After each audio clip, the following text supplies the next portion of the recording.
Are you looking for a way to extend your retirement savings? So are we. We are evaluating 20 different countries for places to possibly go to spend a few years of our early retirement and take our dogs to kind of stretch out our retirement dollars, plus kind of give us a place to have kind of a landing point for an adventure for a few years. So, because 20 countries don't divide nicely into 4, we are having a play-in, kind of tournament style, March Madness style play-in. And this is the last of our play-in videos that will be to get into the bad 80s reputation region. Sorry. We had so many things and we had to figure out some way to group them logically. And this one, we put all the countries that kind of had a sketchy reputation if you grew up in the 80s. But are now like very really popular, nice becoming yeah. this is we are going to talk about Colombia and Indonesia.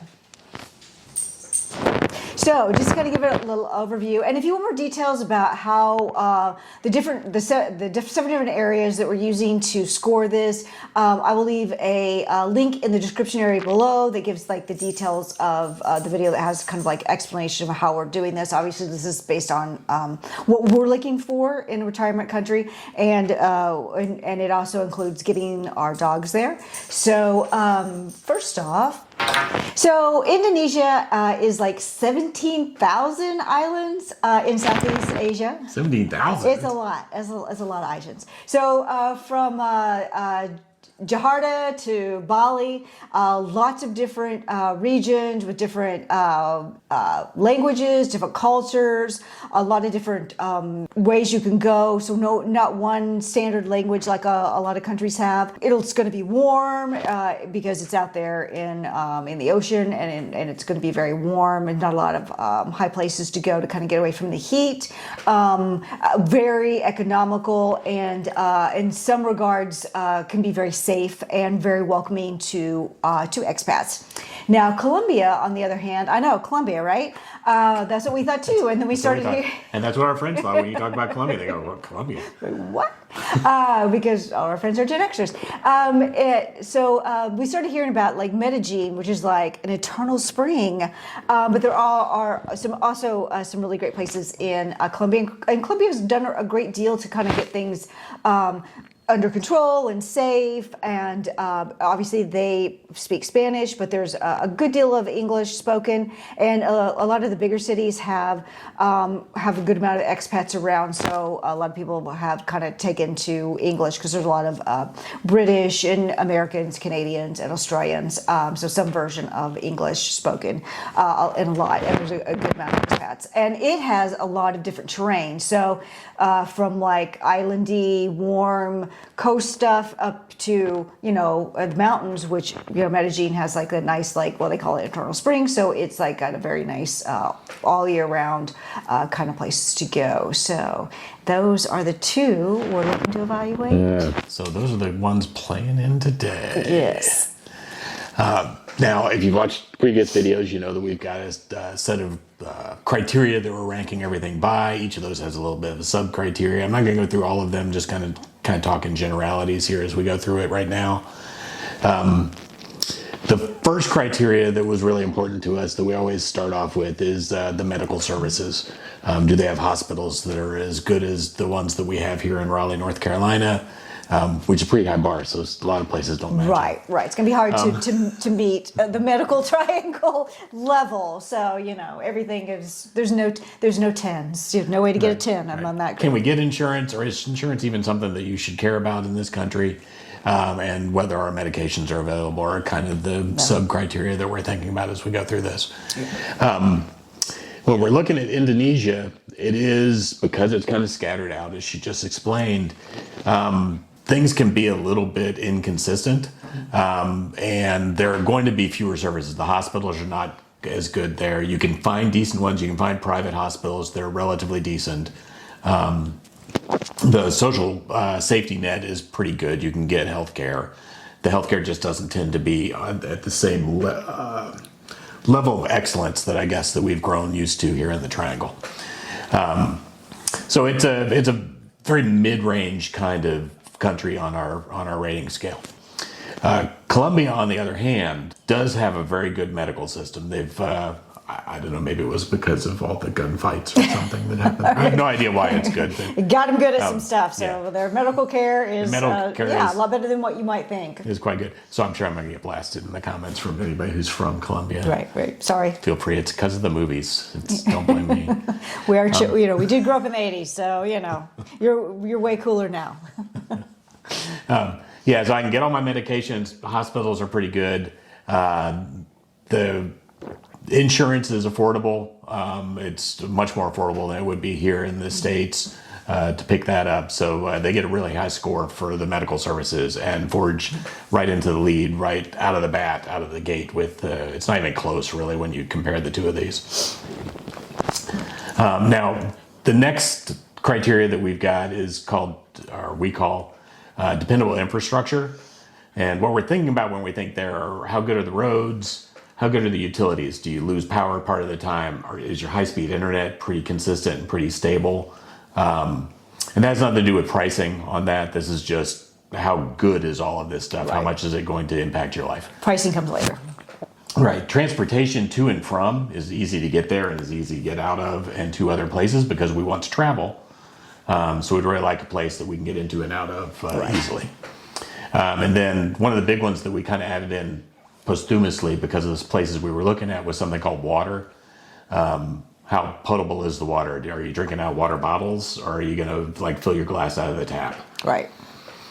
And is there water all the time? So thinking along those lines, in Indonesia, again, you would assume they're islands. So some of this is going to be a little less stable than a more developed country will be. And that's exactly how it turned out. If you're on islands, roads tend to be, there's one or two roads that move through that you have access to. Sometimes they're not in good repair. If there are repairs going on to them, there aren't a whole lot of routes to go someplace else. So they kind of got dinged a little bit on that. It's not terrible. I'm not saying that it's the worst thing that we looked at while we were going, but it definitely did get marked down a little bit for that. Transportation in and out is pretty good though. You really can get to where you want to go. It's kind of centrally located and has a hub to get to the places that you need to be for most of the places that you would want to live. People like to go to Bali, so you've got an easy way to get there and in and out of there. The water, oddly enough, for an island nation's ended up being decent. It's not top rank, but it also didn't get really low ranked for that. In Colombia, this was pretty close to a dead heat between these two guys. The only thing that Colombia really edged them out on, in what the research that I was doing, was the roads. The roads are a little more dependable, and you've got a few more options on where you can go. So they got a little bit of it. So Colombia started off with a lead for their medical stuff. They maintained that lead with the dependable infrastructure, and maybe edged a little bit further ahead. The next thing that we like to look at is how safe and stable a country is. And that includes a couple of things. It includes how stable their government is. Does the government change hands all the time? Does it flip around? How intrusive are any of the security measures that they go on? Do you feel like you're being watched all the time? Do you feel like you have armed guards necessary to walk around? Yeah. And then hopefully crime is low, and the crime that there is more along the property type of crime rather than the violence to your person type of crime. Right. Colombia ranks, we just talked about, in the 80s, it wasn't quite so stable, but it's been a long time since the 80s, really, right. when you think about it. It's been a year or two. But there's still been some instability in their government over the years. Their government kind of seesaws around a little bit. And so they didn't get a really good rating for the stability of the government. However, the security measures didn't seem to be too terrible to us. It wasn't a high score, but also wasn't a terribly low score.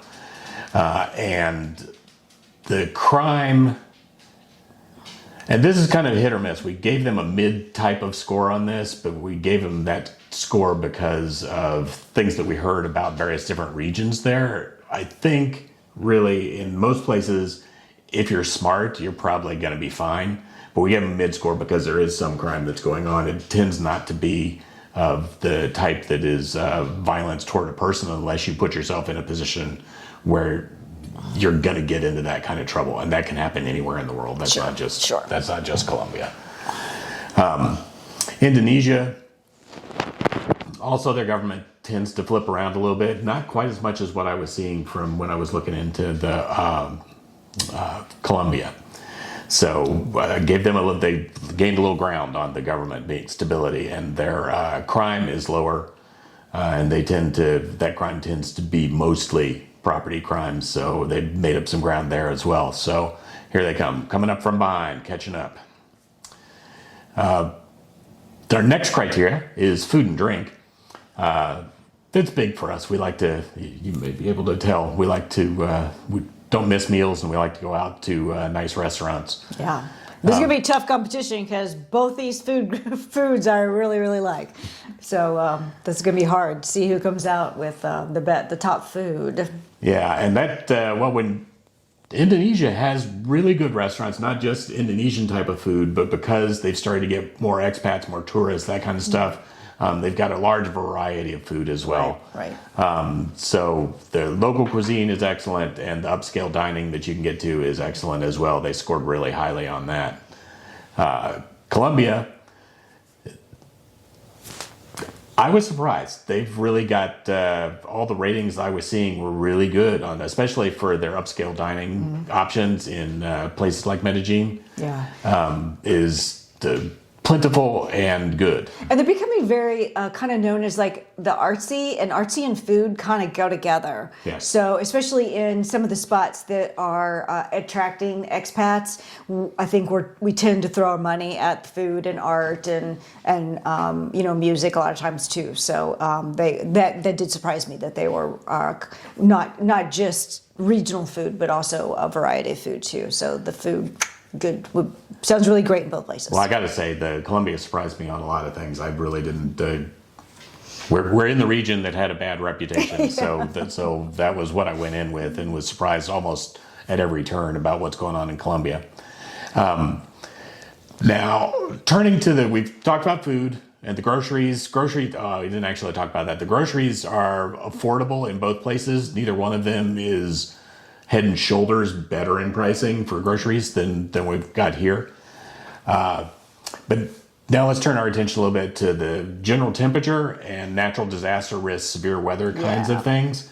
Because those are important. You want to be in a place that you feel like isn't going to get wiped away with a hurricane every 3 years or whatever. Exactly. And or earthquakes in some of the places that we've been looking at.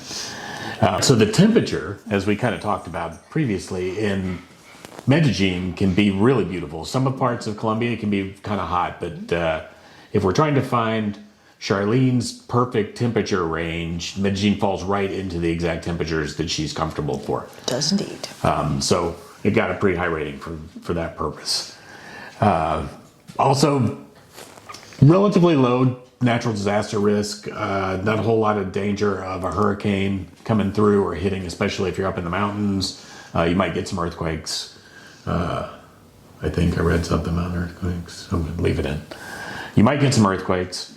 But in general, it's mild and not too much to worry about. So they got a relatively high rating for that as well. Now, this is where Indonesia has a little bit of a trouble sticking with them because it's hot and kind of muggy. It's going to be hot and kind of muggy the whole time. The natural disaster risk, it's out there where they're going to get tropical kinds of storms that are going to blow through. They're also in the region that can get some tsunamis. Is that what they're called? Yeah. So they can get all sorts of different kinds of things that will involve flooding and high winds and things like that.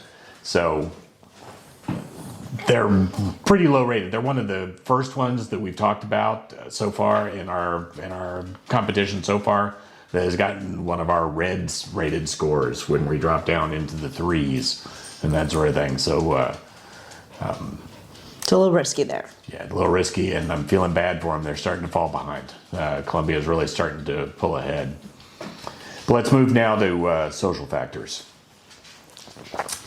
And this is the type of things that are going to make us comfortable there. Are we going to be able to find people that share a similar culture of some sort with us that we can spend some time with and help us acclimate and provide us with a language that we understand at least some of the time? Because when you move to a new country and if everybody doesn't speak your language, it can be quite difficult. So with this, the expat presence is pretty good in Indonesia. Because of the low costs that we'll get to in a little while. Right. There's a bunch of expats that have started to relocate there, and so it's got a pretty good community that's starting to grow. The language, though, is not going to be easy to learn. I think it's going to be one of the hardest that we'd run into. It's not anything that's familiar to our ear, and it doesn't share a root language like some of the Romance languages do with English, so it's more difficult for us to learn. However, the locals are very friendly, and so that makes it a little bit easier to move in. They like expats. They help you. They do speak some English, so even though you may not be able to learn their language, you probably can learn at least a few phrases to enable you to get to the place where they'll start speaking English with you, and hopefully that's enough. And the visa options to get into Indonesia are very good. They're very welcoming to expats and make it easy for you to find ways to stay with them. We're most interested in the pensionado type of, well, I'm going to say pensionado, the pensioners. Yeah, basically if you've got a Social Security income, if you've got a lifetime income of some kind, that you can say, here's how much money I make, you can get a visa in many countries, and they do have one of those programs. Colombia has actually a larger expat presence than Indonesia does, so they just edge them out there too. Just when I thought Indonesia was going to start making up some ground, Colombia pushes them back down. Their language is going to be easier for us to learn. That edges them up again. The locals are just as friendly to expats. They like having you there. Although there has been some talk, I've seen some talk that they're starting to get a little bit of resentment toward that, because when expats move into an area and you've got a low cost of living, expats tend to have a little more disposable income, so they're willing to pay more for things. Yeah, for rent that drives, and food and that sort of thing. So it drives the cost of everything up for the average person that lives there that's not making as much money, doesn't have as much money, disposable income. Right. So there tends to start to be some sort of resentment, and that has started to show up a little bit in Colombia. It's not bad, but it's worth mentioning. They do speak some English in parts of Colombia, so that's helpful. It's not quite as much as you find in Indonesia. I think that may be because some call centers are located in Indonesia. I'm not positive, but I think that may be why. That probably helps a lot. And the visa options are equally friendly to moving there. So on many of these ratings, the countries are in dead heat, but there are a few of them that continue to push Colombia out ahead. And now, yes, Teddy, now we're going to talk about pet factors. Do the important stuff.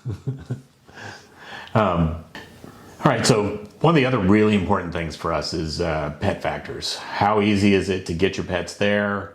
Can you get vet care for them once you're there? Can you find housing that's affordable? So on all of these rating scales, Colombia tends to be about mid of the countries that we've seen. They're not great in any one of them, although it is relatively easy to bring your pets with you to get them in.